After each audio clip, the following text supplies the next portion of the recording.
Is it safe to run wheel spacers on cars?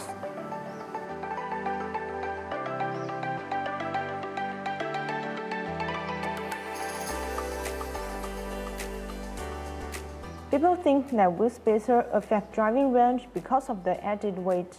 Actually, wheel spacers don't reduce the driving range at all. Pushing the wheels out a bit don't disrupt the airflow. Hence, there will be a negligible effect on the battery consumption. The lightweight plus of bonus wheel spacers means that the hollow design is further optimized on the basis of the traditional wheel spacers. Compared with the previous generation products, the weight is reduced by 20%. The reducing unsprung weight helps the vehicle suspension system work more effectively. By pushing out the wheel, you can gain a small amount for clearance for bigger wheels.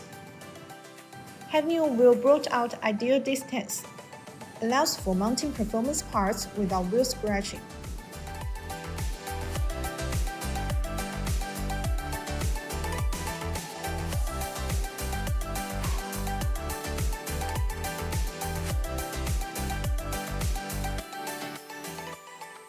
That's today's video. If you want to get its bonus with spacers, please see the link below. See you next time. Bye bye.